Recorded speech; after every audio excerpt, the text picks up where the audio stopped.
Welcome everyone to our 197th webinar since we started doing these back in March of 2020. This is we're in the middle of our sixth season of doing these, and it's been a great educational experience for a lot of folks. And then we have times when we do things like this, which are certainly we're all going to learn some things, but we're also going to just have a little bit of fun, learn about Adam, learn about some of the stuff that he's done and how he's used data, and have a good chat with him about it. So I'd like to read a little bit here about share a little bit about Adam, and then we'll jump in and start chatting. As a member of the race royalty Andretti family, Adam followed in the footsteps of Father Aldo, Brother John, Uncle Mario, and cousins Michael and Marco to distinguish himself as a driven performer and competitive racer. And by the way, I've been doing a little bit of research over the last couple of days, and he is that. It's pretty interesting. Even some off-road truck stuff, which I've enjoyed. His talents on and off the track have made him a proven winner and fueled his passion for sharing the rich automotive heritage and the knowledge he possesses. Some of what he's going to do here today, and also in the booth in some of the Trans Am stuff. We'll talk a little bit more about that. As the only driver to consistently compete in both TA and TA2 classes and the Trans Am series, the presented by Pirelli, Adam has proven to be a winner in both classes time and time again. That's some pretty tough competition there. That's pretty interesting. With his experience, Adam can be found periodically in the broadcast booth and share his vast knowledge with viewers. And if you do a quick search on his name, he does quite a few of these sit down, a little bit longer form podcasts with folks, and he's got some interesting stories and some interesting background, and I appreciate you joining Adam, joining us here today, and sharing some of this information, especially about your racing and your use of technology. Thanks for coming. Oh, it's a pleasure, like I said, and we're gonna have fun. This is gonna be a good fun hour and tell some stories, and it's gonna be interesting. And I just saw John. He had a great time talking with Memo Gidley Ah, at Saturday at PIR, and Memo's one of my all-time favorite people, an amazing racer, and just a fantastic human being. So I'm not shocked that you had a great conversation with that man. So I was happy to read that. Good to hear that name. It's a name I haven't heard in a while, and it's someone I exactly. haven't. Honestly, it reminds me I need to reach out, right? He's a human being that I'll be reaching out to after Perfect. this because it's a great reminder. You get such through a career that I've had and just a lifetime in motorsports and our family being having so many tentacles out there. You have such a long list of people. You have a hard time keeping in touch with them. You're all going in your own directions and doing your own thing. And so Memo is definitely someone I'll be reaching out to. Thank you for the reminder, John. And yeah, we're gonna have a fun hour. Looking forward to it, man. Absolutely. One of the podcasts you were on, you were mentioning that I listened to it a couple of days ago, and one of the things that you had mentioned was racing family, right? And how you get to know everybody and you see everybody every other weekend at the track, or wherever they are. And one of the most important things for young drivers is to be there on site at the track, even if you don't have a ride that weekend. Showing up and being there, it's like you said, you just haven't seen him for a while, but and your way of normally seeing and chatting with people are when they're at the track, of course. So hopefully you will get a chance to chat with him. And I remember, gosh, 4 or 5 years ago, we chatted. He stopped by at the PRI booth, which is the first place that I met you as well, a couple of years ago. And I asked him if he would come on and just have a chat with us. He had a strong karting background using Micron products, obviously, for years before he moved on to the car stuff. And I'd enjoy having him join us at some point in the future. Let's start off with jumping way back, right? Your standard racing history. I understand you started a little bit late in your motorsports career. Talk to me about how you got started in this game. Obviously, with your name and all that, you were around it 100% of the time, right? You lived it, but you personally getting behind the wheel and running. When was that first race? When was that first win? Give us a little bit of background. What type of racing you did? Yeah, so it's funny, in our family, it's kind of the opposite of what people would usually expect. Like you're pushed into this, you got to be a race car driver. You're an Andretti, and that's totally not the case. Honestly, any of us that have been in this sport, you'll try and talk the young males out of it because it's such a difficult sport.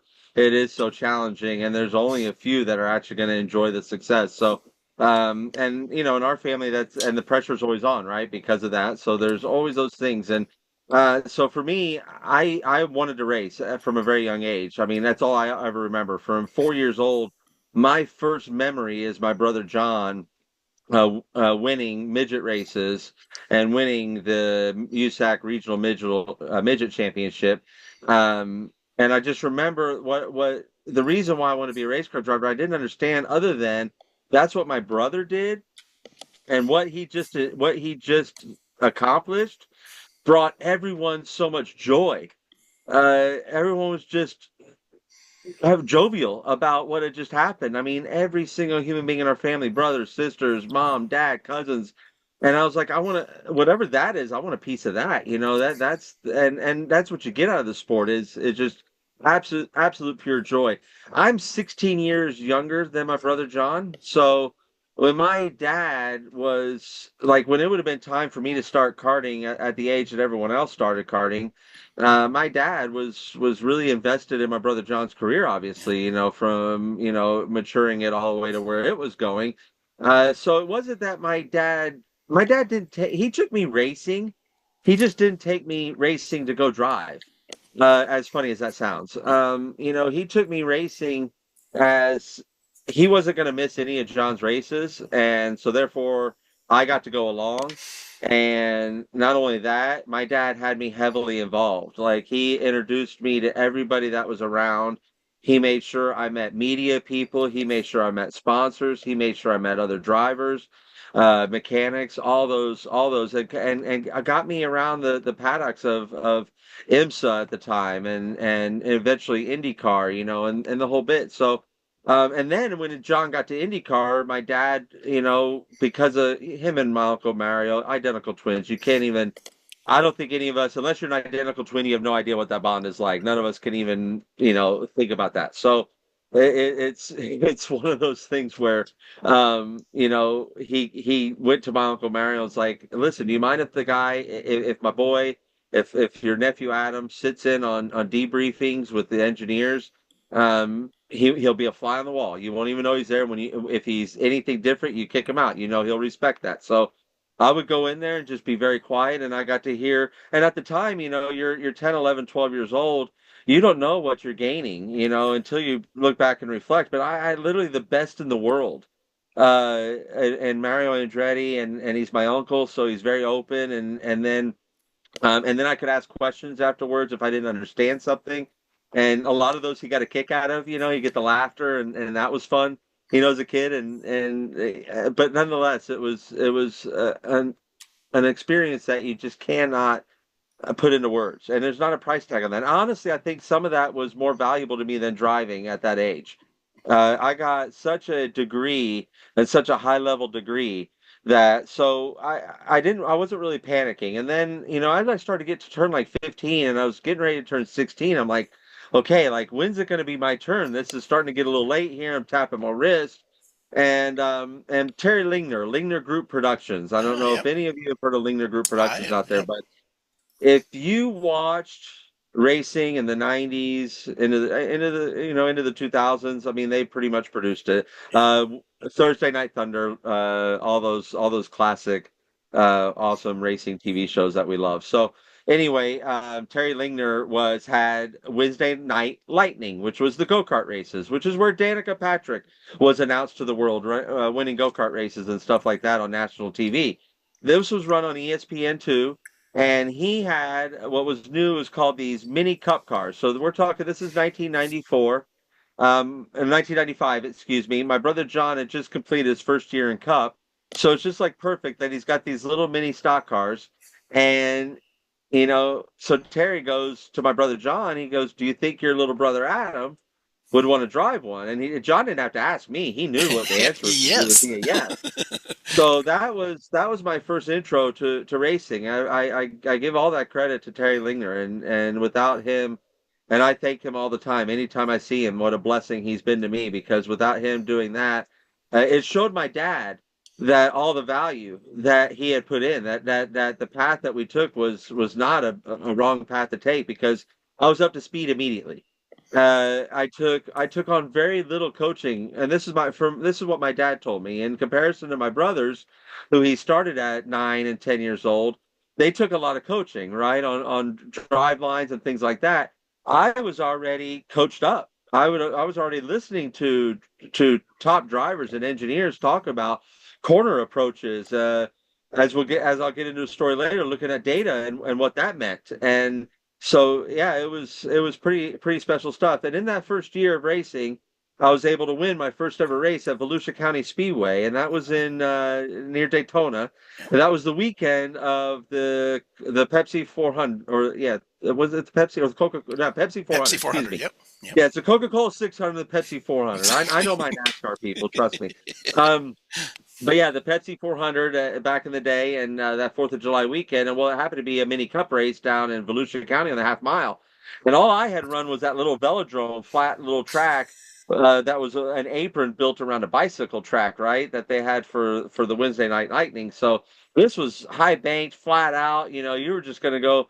I mean, back then, you're doing like 88 miles an hour, right? And I might as well have been in Back to the Future. I thought I could have gone into time. You think you're going as fast as God will allow you to go in your lifetime, and so I won that race, and I won that race. I had taken the lead, and I started to use up too much racetrack. Right, these were little cars. I wanted to float the thing up, and I was going all the way to the wall, and bring it on a half mile. And the guy passed me right back.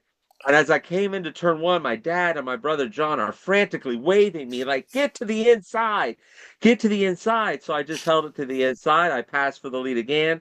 I ended up taking home the win. So all that first year of racing was pretty pivotal in the sense that it really proved to my dad that we spoke about that a lot, because he always apologized, and I was like, "There's no reason to apologize. That you gave me everything I needed to succeed, and hopefully I'm proving that to you every day that I go out there."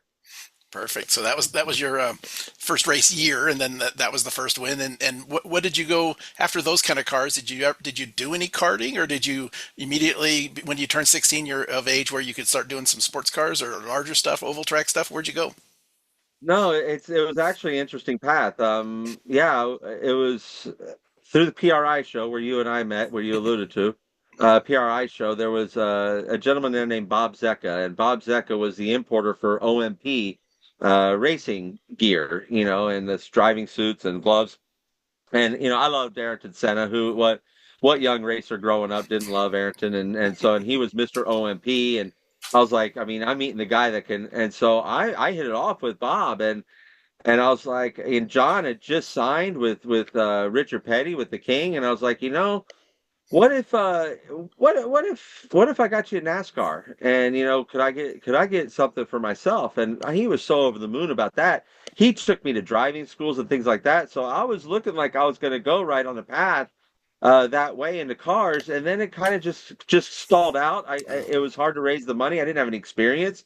So they're like, "What have you done?" I'm like, "Well, nothing. I won a mini cup race." Well, big deal. So then, this is right when shifter carts are coming along. I'm 18 years old, and shifter carts are just now hitting the ground. And I mean, as anybody knows anything about karting, these are still the baddest things on earth. I love them. I absolutely love a shifter cart to this day. I mean, all the best racers I know, they still train in them. If I wish I had the time, I wish I had all the things, the resources that I could go do that, because it's a brilliant way to train and keep yourself sharp. And there's no, I don't think it's an accident that the fastest guys out there train in carts 3 to 4 times a week. It's they have a very similar, the people that you see consistently winning in races, again, like I said, it's not by accident. They put in the work. And when you look at like Supercross, I'm a huge Supercross fan. Those riders are riding all week long, and that's why they're the best in the world. I mean, they don't miss a day. And these drivers that, I wish, again, like if I had that time, I think my game would just absolutely go to that next level. So back to the point though, I did get into karting, shifter carts when I was 18 years old, and I was able to go get a loan from a local bank, and my brother Mark. I have an older brother, Mark. He's a year older than John, and he went to his business partner and was able to secure the rest of the money that I needed for the go kart. And I had the go kart shipped to my dad's machine shop, and kind of as not really a surprise. He knew it was coming, but he didn't know what a shifter cart was, and I didn't tell him. I just said I was getting a cart shipped there. I was kind of coy about it. And I had worked a deal with Yamaha. I wanted engines, and Honda wouldn't even answer a phone Yeah, call. and they And I had Honda connections. Motors dominated that time frame on shifter cart They motors too. did, and that's what I went to Yamaha with. Yeah, I was like, listen, you guys you guys dominate karting. That's all I heard about was KT100s my exactly. entire life. And now this new era is upon us, and you guys are nowhere to be seen. And that struck their ego chord. So they're like, "What do you want?" And I said, I want kick-ass engines. That's what I want. I mean, what does any driver want? That's what I want. Exactly. I don't want to pay for them and this, that, and the other. So they worked a deal. They gave me engines, and the guy that was building Jeremy McGrath's Supercross engines was building my engine. So Right. I'm talking to him about what I needed, much different from what they need out of the dirt bike and this, that, and the other. And we really worked hard and did a very good job of having very competitive engines. I won races and was competitive, was always up front. We didn't have much budget that we were working with ever. So that was definitely something that I needed those engines. If it wasn't for Yamaha, I would have never had the successful karting career that I had, and so I love them for it, and I love them to this day. And I was really happy to see Cooper Webb bring home the Supercross championship this year for Yamaha. And it's one of those things where it's like I haven't wanted to see Honda win anything because they didn't want to even answer my call. So, Wouldn't even talk to but you, no, let alone not give you anything. You mentioned yeah, somebody as you started this conversation of Bob Zecca, and I just wanted to roll back to that for just a second. Bob Zecca went out of his way for probably. He's recently moved down to Florida and kind of is doing it a little bit different with from his driving impressions days up there in the New Jersey, New York area. But Bob yeah, uh, uh, helped us put together, gosh, I'll bet you 10 to 15 of our on-site seminars in the area. He hosted those for 6 or 7 years straight. In the weekend before the 25 hour of Thunder Hill, we always did them the weekend before that in the snow and in the cold weather up there as people were getting their stuff together. So Bob Zeck, a mutual friend. So that's kind of interesting. The love Bob. Yeah, He's a great human being and a dear friend and yeah. always will be, always A will be. small world, isn't it? When we actually Yes, sir. start to chatting about different things. The next thing I kind of want to know a little bit about. I always like to ask racers this question, and I haven't done it here as much as I have in the past. But what what what races do you have your strongest memories about? You have we have that bigger overall thing. Maybe it's just one you went to or whatever. But then when you're driving, you win a race. Was it that first one you still have strong memories? Was it a big race? Was it what was it? And then maybe the second or third one is when you lost a race. What's your strongest memory about that race you probably should have won? Maybe you made a slight error. You ran it low on fuel. Whatever it was. Whatever it was. Give me some memories of some of your biggest memories in motorsports. That's a great question, and honestly, it's hard to pinpoint just really one, right? Like every Exactly. time I hit the racetrack, I make great memories. It's what this sport is really all about and what it's been built on, and I'm so blessed to be a part of it. You don't forget the people are the important things. So the events kind of, well, I don't want to say they run together, but I would say one of the most special things for me was very recently last year at Road Atlanta. I won the Trans Am race at Road Atlanta on my birthday. It's very rare that you even get to race on your birthday. I know that's something like my dad and my uncle never got to do because their birthday was February 28th.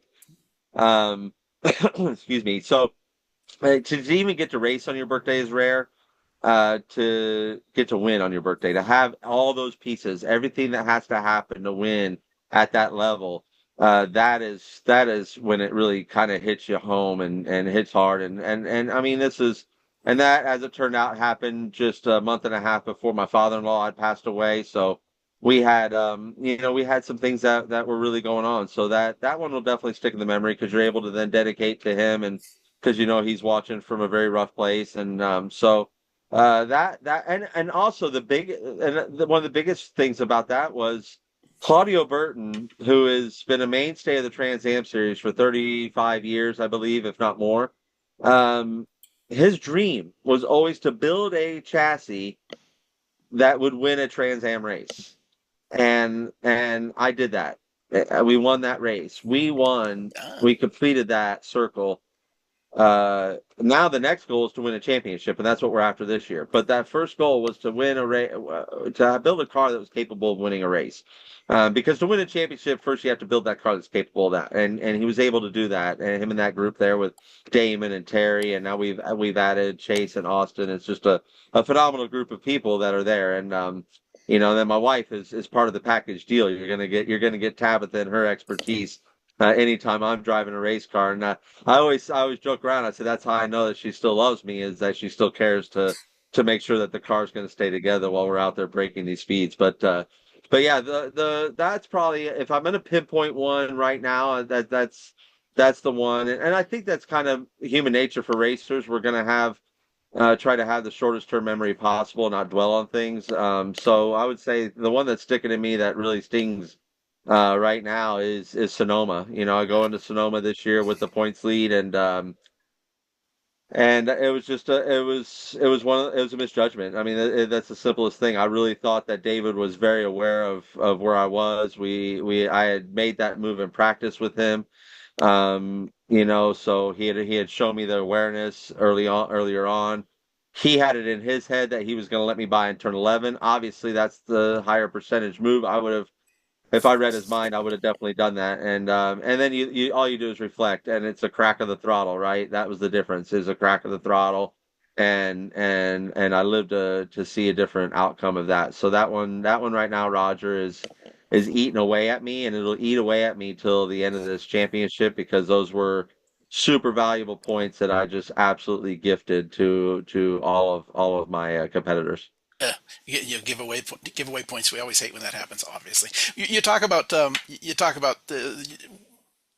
Trans Am racing, and it's the first time we've brought it up a little bit here. But I wanted to bring up a video. I'm going to reshare my screen, and just we have a lot of folks here that do road racing and know what Trans Am are. But the interesting thing to me is they're just these beasts of cars, right? These tube frames, and just these cool series that's been around forever, right? Since the 60s, and and the factory backing, and the Parnelli Jones, and and all these cool stories of what's there. I want to share this my screen here, and play a couple of little short videos about the cars. You'll notice here on this particular one, one of the other ones, reasons I picked it, right? There's an AIM steering wheel in it with maybe some AIM hardware up here. So I did find that, and we'll play that as well. But I thought I'd play just a quick lap of Daytona, just to give you an idea. I got this one and one from Mid Ohio, just to give you an idea of how hard these guys are racing, how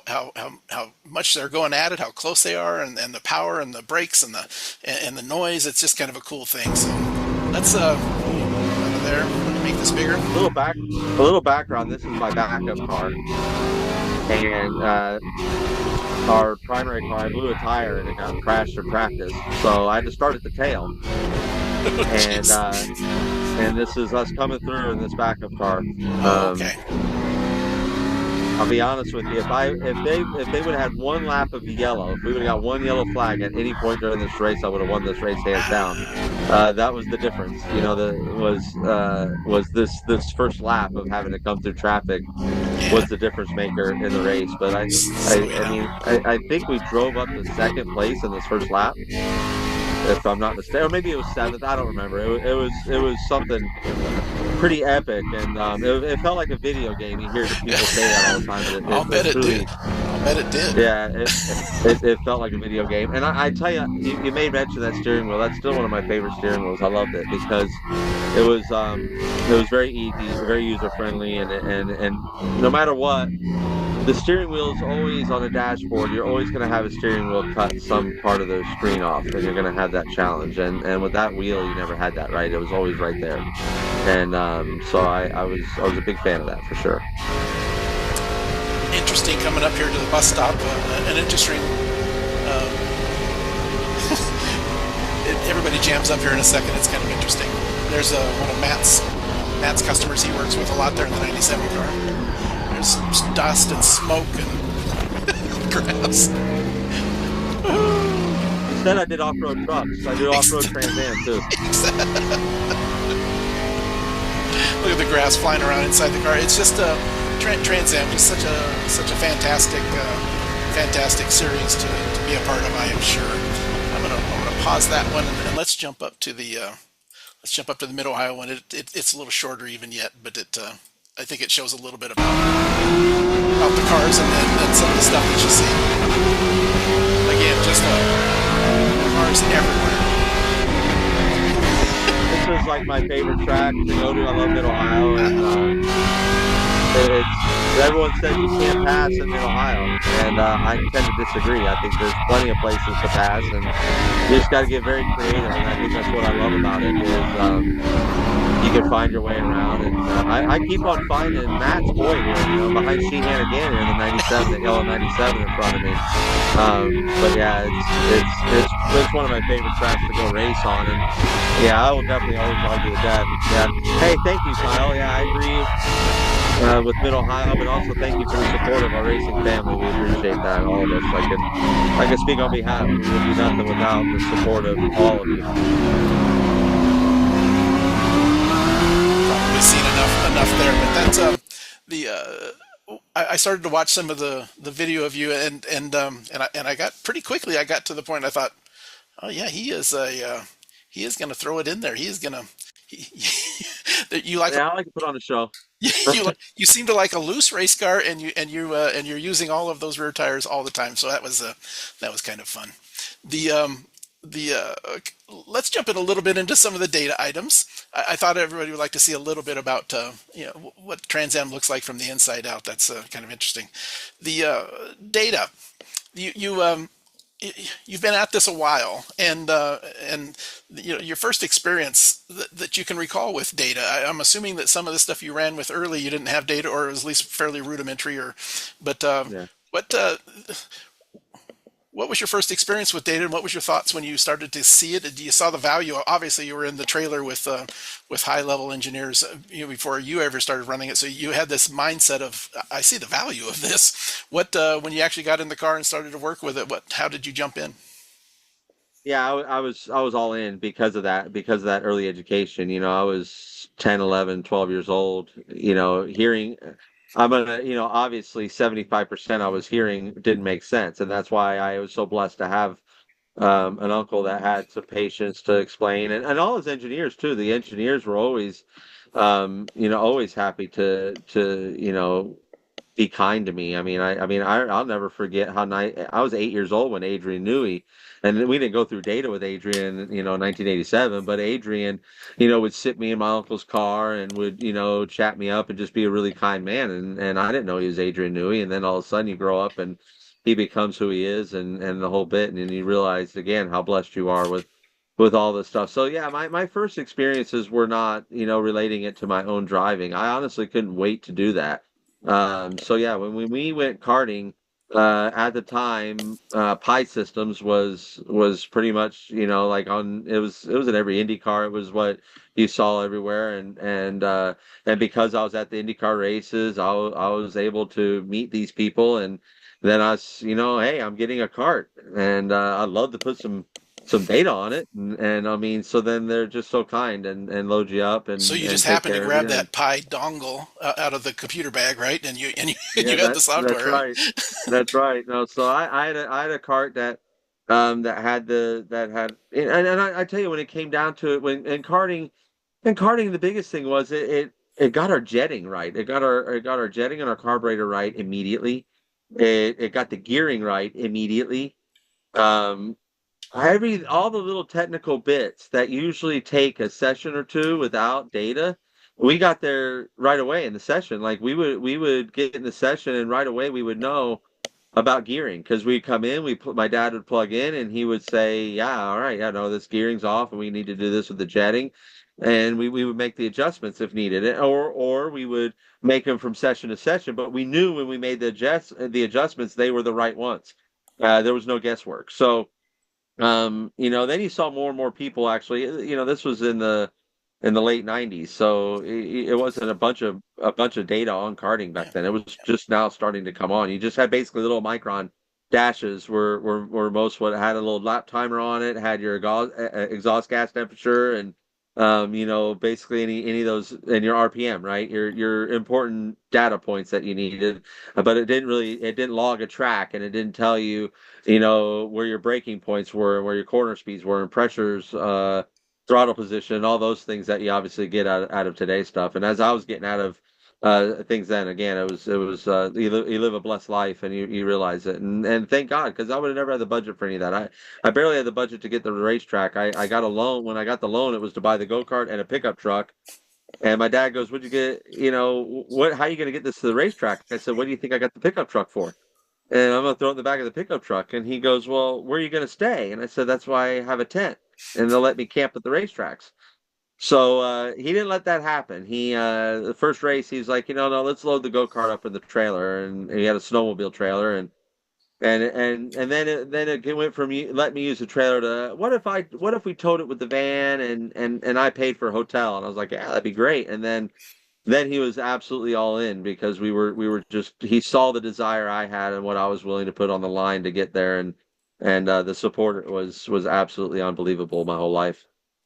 Perfect. The AIM products. I remember in '96 there was the original Micron. The 98 we ended up with the Micron 2, which I think you're talking about. Yeah, It maybe even two temperatures at that point, right? But there was nothing it was the available. Micron too. Yeah. And my son was in karting at that time, and I remember that there were three or four karts that would run some of the national level races here on the West Coast. And when they had true data, it was always pi, and it was like, wow, look at that, right? That's amazing. And then That was, yeah, was pretty impressive. and then AIM came out with what we called a DRAC, and it wasn't it was like 2000 2001 I think at that point, Yeah. and we started to have something, but it took a while to catch up with and make a karting specific product like that. So yeah, pretty interesting. You do a lot of racing, obviously, but you also throughout your career you've come up, and you've done driver coaching, you've done whatever it's taken to keep you in the seat, and like a lot of young racers do.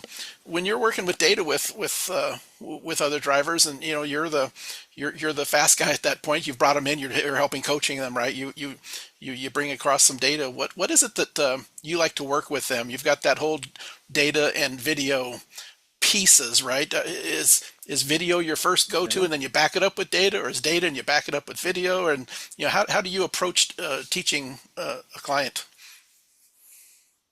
I always go to data first. I think when you can get to understand data first, then we can translate it to video much easier. Uh, as then I can reference the data. See, this is where this is where you overslowed the car for turn six or whatever the case may be. And again, I think this will also answer Kyle's question that I read over there, and great question, Kyle. And to Matt's point, you wish, but nonetheless, back to this. For me, and working with other drivers or working as driver coaching, we go to data first for sure, but yeah, it's always that I think is why our sport is, everyone wants to go ahead and give credit to spec racing, and yeah, spec racing, sure, it's made it more competitive. I don't I think that it also has its holes in that, but truly I think it's made it more competitive. When you go to a cup garage now, all the data sharing is there. They know where everyone's at. Everyone's recording each other with video, and getting those things, and then you can actually, the video stuff is so good now that it almost acts as data. Like, there's people out there with video recorders, coaches out there that are recording a car in a corner, and it's data points. It's telling them the decels and the cornering G's, and it's GPS laying it out because it can map it out, and ghost car things. So some of the technology is getting absolutely insane with the video. And honestly, as complex as data is, as long as I've been around it, the lines have all meant the same thing. And Exactly. that's and so the video technology is growing, and data technology is certainly just getting, I think, just more accurate. But as far as like the points and what you're looking for speed, all maintained to be the same, and that's braking is everything. It's super critical to lap time. It's super critical to competitive racing. I have always concentrated and focused very hard in braking zones and being efficient in that area, and I'm very picky. Any engineer, anybody who's ever worked with me on that side just knows how picky I am about brake and what I need out of the brakes and really what that equates to lap time in me. So I find that to be super, super critical and so and then when it comes down to that is once you have the braking dialed in, it's 9 out of 10 times you're going to be overslowing the car for the corner. So that's the last piece that you have to dial in is rolling the corner with speed. So those two key data points have always been the triggers for me, Kyle, and to your point, Roger, has been the things that have really jumped on to find me lap time. And again, I think for when it comes down to quantifying how much lap time you get out of it, it depends. It truly depends. It depends how far you're off on that day. If you're a second off on that day, you could gain 3/4 of a second just by having a fast teammate that laid down a lap, and now that confidence, you can have that confidence to brake here, to accelerate here, to roll with this kind of corner speed. So or just get to the GPS map. Is there a different line that I'm missing? Is there, how many feet around the track are you going compared to me? And so those are some of the things that I'll definitely look for. Perfect. That data versus video thing, I always find it interesting to hear the answers back to that because I think the video is a more simplified thing to look at real quickly. And if you're a visual learner, yeah, you can kind of see where the turn in point is, and if you're following or watch the hands or whatever. But that is not real granular, right? And when you get to the data side of it, then all of a sudden you can see the exact. We're down to the foot or two difference of when you got after the brakes, and you can see how hard you hit the brakes and how quick the transition was, and all of those things. So I always find it interesting. Sometimes you'll have a client that just doesn't get the data at first, and you got to kind of spend a little time on the video side and then show them in the data where what I talked about there. Here is what I mean. This is where we see it in the data, and you teach them up on the data side as well. It's just an interesting way that with all the information we have now, and in our AIM Race Studio software now, we link those two together so well that we've got our smarty cams in the video, and the little video window is sitting there wherever you put the cursor, and the video just moves right to it, right with it, and it's tied together. It's synced up, which makes it a very, very powerful tool. I don't want to run out of time too much. So what I did want to talk about is you did a lot of racing in other forms, and by the way, one of the videos I found, I didn't grab it and save it here but it was your name was in the title, and it was onboard from somebody else looking at you, and it was in Nashville at the Trans Am race, and it was only like a half a lap, and there was a braking zone with this huge turn in, and you're the car in front, and the entire way in it was just sitting there and stepped out, and you were just walking it into the corner with the back end, and it was just like, that's impressive. That's impressive. I should have probably grabbed it, but that was pretty cool. It showed me the importance you put on braking, and where how far you're willing to take that because of the speed that comes from that. It's pretty interesting. I probably at a street course will run arguably a lot more rear brake than anybody as my competitors as one of my secrets there. And I don't I'll open it up as I don't think it's really a secret. I think more drivers would be willing to do it, but the risks are extremely It's high. yeah. But the rotation you get out of a car, and that's what you need. And again, it goes back to the blessing I had of paying attention. Now you go back and watch my family. You don't find a group of people that were much better than my family on street races. When it came to Exactly. street courses, they were almost absolutely dominant. So um, I got to learn some of those things. And my uncle always say, if whatever you can get away with back there, it's going to help get that car rotated, and that's a big, big, big part of getting the thing pointed at a street race. And also too, our family, we like to run close to walls, and that's something Yep. that we have a very good judgment of, and so we do dig the street races. I remember the very first IndyCar race I ever went to. It was Father's Day, and I took my wife and I took our fathers down to Portland, and it was Oh yeah, that's a good one. 19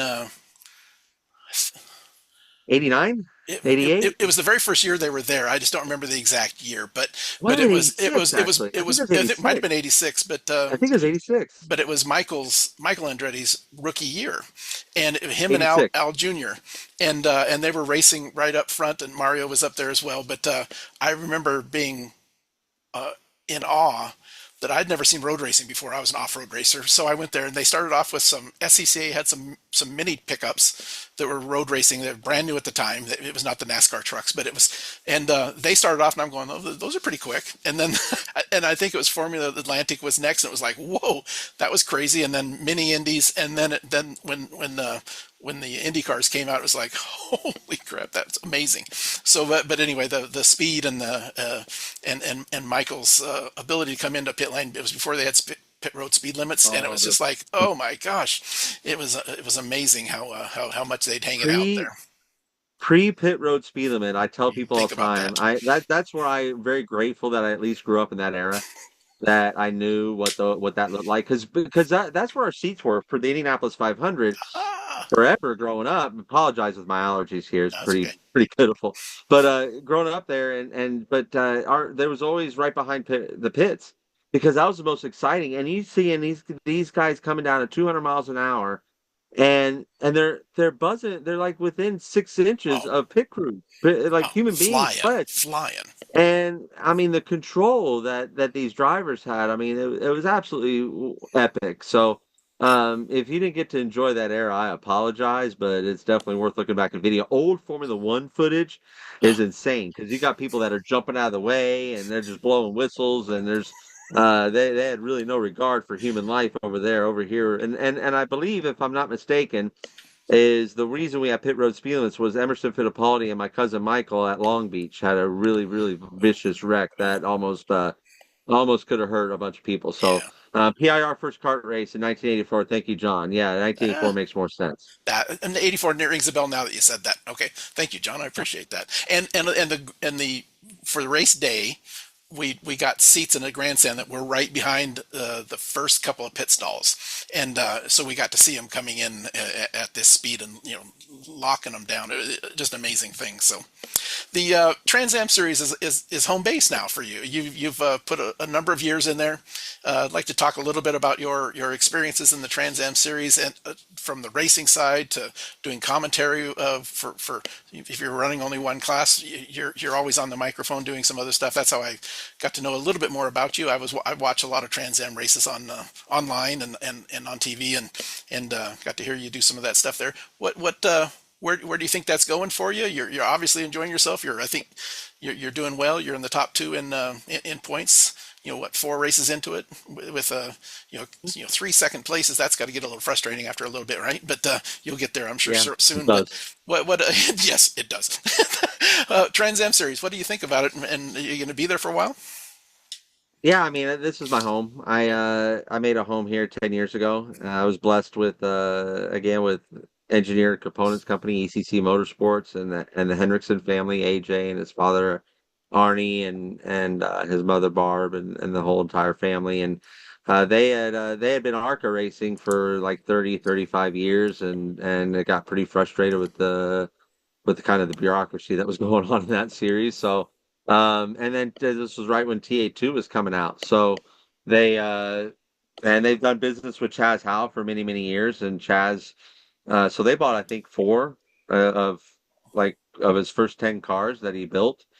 And AJ had never been road racing. So I, uh, I offered up my services to coach him because we were good friends, and I like AJ a lot. He's one of my closest friends to this day. He's a great human being and a fantastic driver. And so it was funny. He went to Road Atlanta, and that's one of my favorite places. It's one of the places I've had most success at. And I said, when you get down there, that's a tricky place. I said, call me. I can coach you over the phone. Do your first session. Take it easy, because he does sim work, so he knew where it went. I said, but call me. So he calls me, and he was deep in the field, and he calls me, and I coach him up, and he goes from deep in the field to like top seven. And so then he invited me out for a test session at Autobahn in the Chicago area where they were members at. And I said, what kind of lap time would you like to see out of me, by the end of the day in this car? I'd never driven one before. And he gave me the lap time, and I can't remember what it was. And I do remember that, like in that first session, I was below that lap time. So he went to his dad and was like, "Can we get like Adam to drive the Trans Am car?" And because I would love to watch his video, I would love to have his data, and I would it would help me learn. And that's something AJ really went to work on. Like every time we were done racing, he was picking my brain. He was sending me pictures. He was sending me video. He's like, "What are you? Why are you doing this here? How are you getting this here? And how are you so efficient here? And this and that and the other." And so that's when we would coach up, and he would get very high level, and that was a fun time. And we almost won two TA2 championships back to back. We were P2, very all the way down to the wire on both of them, and always proud of our effort because in the first year it was. I'll go ahead and call a spade, but Dodge was allowed to come in and they were cheating and it was and everybody involved, they'll sit there and laugh and joke about it now, but it tugs at my heartstrings because that was something that was really kind of robbed away from us Yeah. that we had, in my opinion, earned. I think there should be an asterisk next to that championship, in my opinion. And then if Roger Maris had to have one, I think that driver should have to have one. But not, I digress. And then the second championship, it was when the Robinsons came in. So it was that was a big budget. He had a Yeah. teammate that gave him two wins that year. Literally did the Red Bull move over, give you the win. And that was the points difference. Without those two wins, he doesn't win the championship. So that was that. So those stung a little bit, but nonetheless, we pressed forward. And I'm here in the fight this year, and that's what matters is where you're at now in life. And I'm with Burton Racing is a great group. Claudio Burton's amazing man to work with and to drive for, and the whole gang there. So to be a part of that and to be in this hunt like we are, I couldn't be happier. We're a third of the way through the championship right now with four races down and eight to go. I think we're placed really well. We're 12 points behind in the championship. As you mentioned, we're Mr. P2 this year. I'm looking to change that as we get to Lime Rock to kind of break that stride a little bit and get us moving in a winning streak and just kind of get this championship in a more secure place for us. But we're poised to do that. I know everyone at Burton Racing and Top Liner is working super super hard to put the best product out there, on and off the racetrack, and that's what we're there to make an example of. So excited to get going again at Lime Rock for our classic there, the Memorial Day Classic. It's I'm always torn, right? I'm an Andretti. I should be an Indy Memorial Day weekend, but when you Yeah. go through that and you're taking care of yourself here in this great series. And Trans Am for me, it was always on my radar. The reason it was always on my radar is I'm a 6 foot tall Andretti. If you know anything about Andrettis, they're not 6 foot tall usually. They're built like race car drivers, and so I was always teased. If you're gonna want to be a race car driver, you're gonna have to drive Trans Am. That's the only cars you're gonna fit in.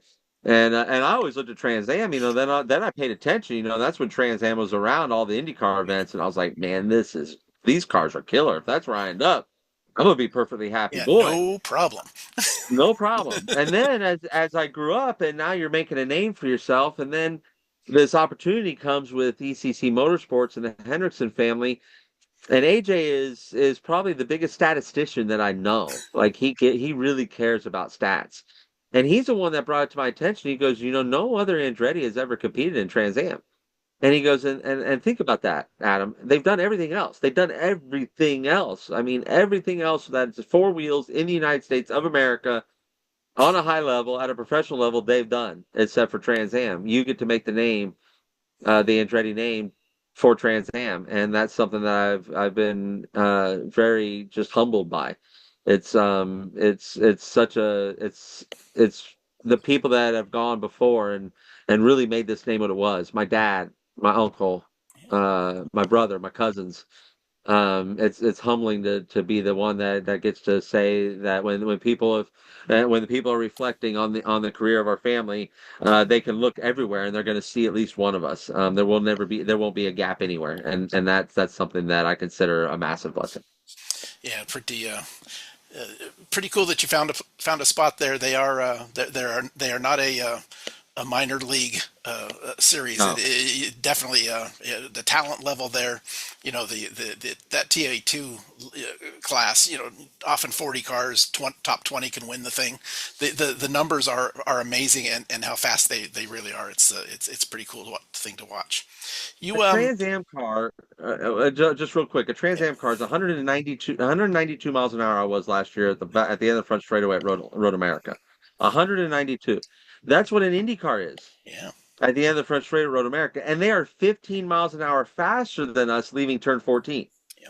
So our rate of acceleration, when you think of, there's no car in the United States of America, no race car in the United States of America that has the rate of acceleration of a Trans Am car, and that's why I smile from ear to ear every time I climb through the window of one of those. Oh, And I that's bet. why every driver that ever has does the same thing. And it needs to quit being a secret. I know that's for sure. I know that there's no reason there shouldn't be 2025 TA cars out there every weekend because they're just the most amazing cars to drive.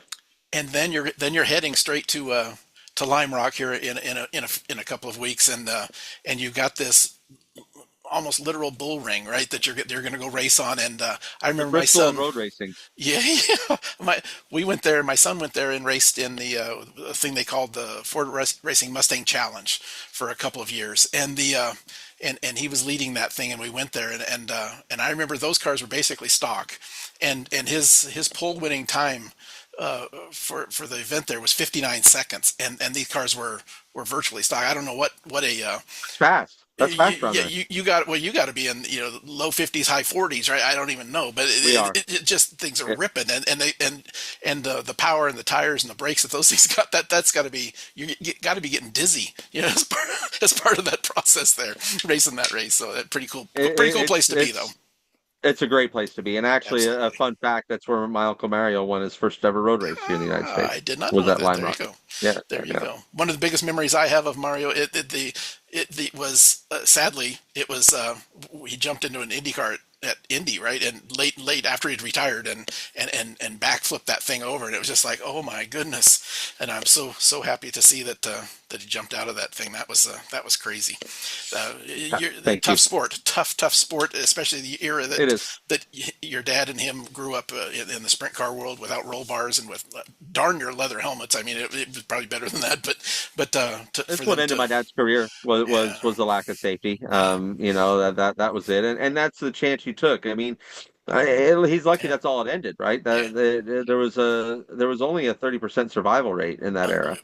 unbelievable, unbelievable. So that's you had a better chance of going to war, and I mean I'm not downplaying war by any means, but that I'm just trying to put in perspective of really how tough the sport was back then, and these were gladiators. I mean, Yeah, we owe so much to these amazing athletes and what they did in that era, and because we have a safe sport, we have a sport that I was able, like you said, twice this year climb out of very vicious crashes 55 G's at Sonoma, 72 G's at Sebring, and not have any issues, or minimal issues. So, and I owe it to the people that laid their lives on the line, and my family were so many of them, and then they were advocates of it. I mean, I know Bell Helmet still has what's called the Andretti collar, ah, and because Mario was the one that wanted this collar to be tucked around the base of the skull because helmets were coming off of heads.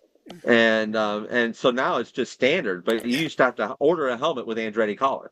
And but there's so many neat little safety innovations, so many wonderful things that have come, like I said, from these gladiators of the sport we owe so much to. absolutely. We talk about all of that, and one of the last things I wanted to chat with you about was your brother. You've talked about him several times here. And the foundation that your family runs now. I'd like you to tell us a little bit about that, and it's such a good deal, and that this is there, and I hear you talking about it and some other things, and I'd like you to mention a couple things about it and what it's all about. Yeah, I was just I appreciate that, Roger. And I was just looking at this picture Yeah. and looking at the faces in there and look at little Jarrett and little Olivia, John's two kids. He's got three with Amelia, but she wasn't born then. and then Nancy in the background with Jarrett, and then that's Renita was the nanny with Olivia in her arms. But John, this was his first win. This was at the Pepsi 400. He he dominated that race. That was such an amazing race I car, remember and the race. I remember the race too. it was such a for Cale Yarborough, and Yeah. what a special day. And but John, uh, all these accomplishments he had on the racetrack, the stuff he did off the racetrack that absolutely nobody knows about, or very few. I don't want to say nobody knows about. Very few know about because he wasn't the person that was patting himself on the back or looking for the credit. Honestly, he would do he would visit children's hospitals every market that they went to.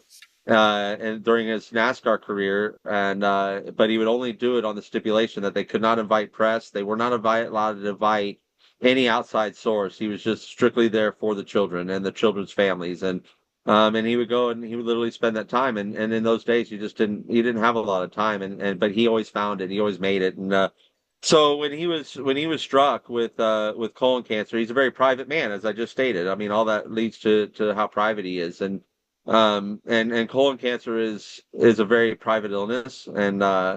Um, and he wanted it to be that way, and the family really encouraged him that he's got a platform that uh, telling his story could raise awareness. You know, he was a couple years late for his colonoscopy. Had he not been a couple years late for a scheduled colonoscopy, we'd be talking a much different story. So I think he would there. Honestly, we would still be talking about Checker-Free Andretti, but it would be Johnny Andretti sitting here telling you instead of Adam Andretti, because they would have caught it soon enough, and he would have been the same advocate for this early detection. So, Checker-Free Andretti will first start off as a hashtag for him to bring awareness while he was alive. Once he passed away, it became a mission that his wife Nancy, as I mentioned earlier, she grabbed that bull by the horns and she has not let go. She is relentless with this mission, not only to raise awareness about early detection, but the true mission of it is uh, to to pay for to give colonoscopies to those that either are underinsured, are at risk, but are not of the age that insurance would cover it. Whatever the case may be, this is what Check It for Andretti is there for, and they've got partnerships with screenings, hospitals now. So yeah, definitely look them up if you want to support them. Obviously, fantastic. Um, but get yourself checked for one. And number two is if you're in need, if you know somebody who is in need or at risk, reach out to the foundation. I assure you, they'd be happy to help. And nobody, the thing that is true to John's character and true to the way John lived his life, not a single penny gets spent anywhere else other than on the foundation goal. Nobody on the board takes a nickel. And my sister Carolyn is on the board. She's an attorney. She's on the board. Um, there's the board is full of just absolute the best of the best in business and family members. So definitely appreciate you allowing me to plug on that, Roger. Oh, thank you for doing it. It's an important thing, and I'm glad glad the family is still doing that. You talk about you mentioned John's wife has taken it and continuing on with it, and that's kind of an interesting thing. I wanted to kind of end with family. With family in motorsports, you're traveling Mhm. around, hitting all these the nationwide series in an RV. You're sitting in an RV as we do this right now, and your wife is there with you the entire time. I understand you've mentioned her already a couple of times in this chat already this afternoon, this evening. Tell us a little bit about the importance of family in your racing life, especially your wife, who I understand is just totally backs the effort. Oh, the back the effort. I mean, that could be an understatement. She's 100% in, and always has been from day one. This is she loved the sport before we even met, so that helps. And what's funny is before we even knew anything about each other, we knew we wanted to be around each other. We had both spotted each other from across the way. We had both asked the same person that I knew, and I didn't know, I knew this person. I didn't know that she knew this person. Um, I just saw them kind of chatting earlier, so I went up. I said, "Hey, what's the story with her?"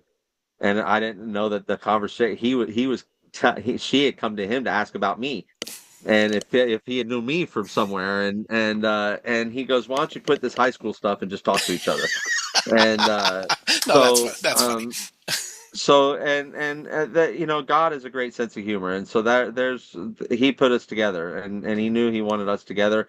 Neither of us were looking for that. Neither of us were looking for a relationship. We were both in a long had been in just been in long-term relationships, and just that wasn't really what. But bam, it sticks in your lap, and it's this incredibly special person. I knew it right away, and then as we started living our life together, it just all came true. All these thoughts that these dreams that you had of where it was going to go, it all just kept coming true. And then as we were racing more and more, and things were happening there, and I ran Indy Lights, and did sprint cars. We did sprint cars together before I ever ran in Trans Am. We had a 410 dirt sprint car, and it was just her and I. And we had Brad Marvel that would go out with us, but he was our brains. Physically, he was just really unable to do anything, which was fine. I didn't need him to do anything physically. I had Tabitha. I didn't need anything else. But I called her my speed secret, for not only for the obvious reasons that she just has the knowledge, and she can put in the questions. She knows how to ask the right questions, and so on and so forth. But the mechanical ability. So she would be out there putting the gear, changing the gear, changing the bars, rolling the stagger. And while everyone else should have been doing the same thing, they were all staring at my wife like, "Oh my God, she's doing all this." And so that was like my unfair advantage. But we did a lot of racing on our own, and then every race team on Trans Am, it's been a package deal. Everyone knows Adam comes to drive for you. You got and I got to tell you, I'd say probably 90% of my rides are because of her. They want to work with Tabitha more than they want to work with Adam, but it's a package deal too. That way, if they want Tabitha, they got to have Adam. But it's Either way, it works out we're really well for you, right? On it, top of it. and thanks, Matt. You just went ahead and backed me up on that one. Yeah, Uh, they hire Tabitha. They don't hire Adam. there And you I'm go. okay with that. But it's yeah, It is a partnership. it's a partner, but I get told so often about how fortunate I am, how blessed I am to have that. And I mean, the one that was probably the biggest spotlight that it always came from was my dad, because my dad was like, if you don't have that support at home, forget about it. In this sport, forget about it. It just either the marriage won't work or the sport won't work. Exactly. One of the two are going to fail. And he goes, and most racers they choose the sport over marriage, unfortunately for that. But nonetheless, I don't have that issue. I'm so fortunate that she just is 100% in, and really, as I was joked earlier, that's how I know she still loves me, is because she's so intent on the car. And I'll start picking up signs. When she starts not even caring what the car's like, I'll be like, huh, I wonder what I've done wrong. But no, I better get she's, flowers, huh? I better get flowers. yeah, I better do something. But yeah, we have a lot of fun with each other. We enjoy every aspect. Like, it's not just racing. Everything we do together, it's fun. We go hiking, we go fishing, we hang out, in nature, just taking it in and being quiet. We love this RV lifestyle together. It's not a hassle for either of us. So yeah, we're very blessed that we love all the same things. And then as we were hiking the other day, we had this little puppy want to come be a part of our family, and he was in bad shape. We don't think he was going to make it maybe another 48 hours out there. He was in bad shape, very dehydrated, very malnourished. A lot of ticks. So we've rescued this little guy, and he's taken over our life right now. Like you could never imagine. I always heard them say, for young couples, we never wanted to start a family. We knew what kind of lifestyle we wanted to have, and that was something that we never wanted to entertain. But I totally understand why they tell young couples, before you get a child, try and raise a puppy. Because I tell you, it's got to feel same because you're up all night with this thing, and but he's so worth it. But yeah, it's been a pleasure. It's kind of funny. The first time we actually chatted on the phone and started talking about it, I think it was the day after you that he found you, and it really struck close to me. I don't know why, but I was following along and wondering what the next part of the story was going to be, and how we started off our conversation before we went live today was to talk about the dog. So it's kind of funny how that goes around, right? Yes, sir. Let's kind of wrap this up a little bit. Let me share my screen again. The as we do these things, we put these things out onto YouTube almost as fast as we get them done. I'll work on it as fast as Zoom and YouTube allow me to do it this evening. We'll put those out there. They jump up onto our AIM Sports has a YouTube site, and youtube.com AIM Data. If you haven't visited it, some of those of you that are watching this, everything we talked about today, a lot of the links, all of those different things will all be down in the description part of it, and this great chat we had today with Adam will head out there as quickly as I can get it done a little bit later. The AIM is one of the things we do here at AIM is it's a customer support company that happens to sell racing electronics is the way that we like to put it, and we have these box vans and folks out there traveling and walking around with backpacks to support our hardware that's out there. And I know Matt is at a lot of the obviously at most of the Trans Am events. Other AIM dealers are there as well. We have AIM support guys that are at kart races every single weekend, and SCCA events, and everywhere as far as we go, junior dragsters and quarter midgets and everywhere, right? So customer support is a big part of what we do. If any of you guys that are watching this have any problems, any needs, make sure you get with us at with some email contacts you have, or call the 800 number that's right there, the 800-718-9090.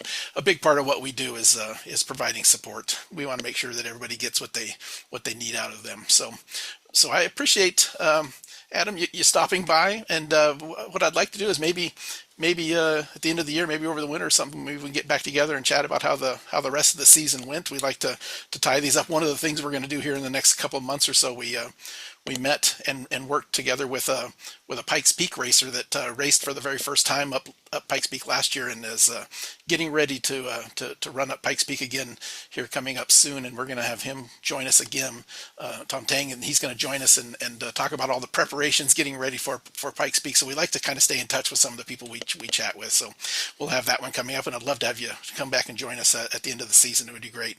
Look forward to talking with you. Anytime, Roger. Yeah, anytime. I had fun. It'll be fun. Thank you very much. I've seen dogs and cats running by in the background. I've loved watching what's happening in the background there. So we have a zoo. Perfect. It's a great life, right? The Yeah, it is. It is. Thanks for joining us, and I appreciate you taking your time to do this. And I know you're crossing the country, heading all the way from the far west coast, all the way about as far to the east, from the south to the northeast. You've had a long trip the last few days, so I appreciate you taking the time. Thanks, Adam, very much, and I appreciate it. Anything for you guys, and for Matt. He's been a good friend of ours in the series, and someone that has been a consistent face and always carries the same the same upbeat level and mood every weekend, no matter what's going on. So happy to do this for you guys. Love the products, always have. Anytime I've been using them, has always been an amazing experience. So thank you for that. Thank you for everyone that tuned in. Appreciate for all the nice words that were said about this, and glad you all enjoyed the stories. So that's something I do have, is some stories. So when we'll catch up in the winter. But thank you again, everybody. Appreciate you all. And I'll roll it back to a note that Matt wrote, since you just mentioned him, as we kind of close this down. He says, I have a lot of Adam's data, and it's substantially the same as mine. That's Matt Romanowski talking, and you commented, you wish, Matt. I remember when you read it, so I wanted to roll back and show what you meant by that. Thanks, Adam, for coming. Thanks your wife for allowing you to come on and do that, and thanks to the dog to bite through the power cords and kill the whole webinar. So that was very cool. So he's puppy passed out right now. We got fortune on that one. But yeah, no, thank you for everything. Thanks everyone. Thanks. Come out to the Trans Am races. I'd love to meet you. Absolutely. Looking forward to it sometime. Talk to you guys soon. Thanks everybody for coming, and we'll see you in a couple of weeks at the next webinar. Talk to you soon. Bye-bye.